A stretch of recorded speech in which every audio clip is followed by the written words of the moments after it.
জীবিত কিংবদন্তির আর্তনাদ, বেঁচে থেকেও যেন বেঁচে নেই।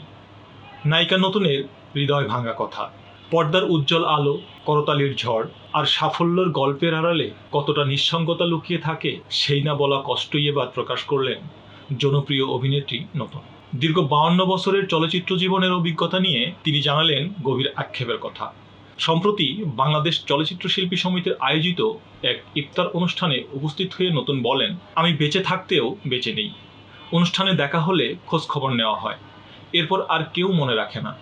গত ডিসেম্বরে স্বামী, প্রযোজক ও পরিচালক রুহুল আমিন বাবুলের মৃত্যু প্রসঙ্গ টেনে তিনি আরও জানান, অসুস্থতা ও মৃত্যুর সময় ইন্ডাস্ট্রির অনেকেই পাশে পাননি।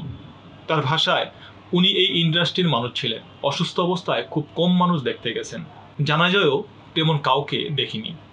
এটা আমার সবচেয়ে বড় দুঃখ। নতুনের প্রশ্ন, শিল্পীরা কি শুধুই মৃত্যুর পর স্মরণীয় হন? জীবিত থাকতেই কেন তাদের অবদান নিয়ে কথা বলা হয় না? কেন দেওয়া হয় না তাদের প্রাপ্য সম্মান? তার এই আবেগঘন বক্তব্য ইতিমধ্যে সামাজিক যোগাযোগ মাধ্যমে আলোচনার জন্ম দিয়েছে। সম্মান আর ভালোবাসা কি শুধু বিদায়ের পর?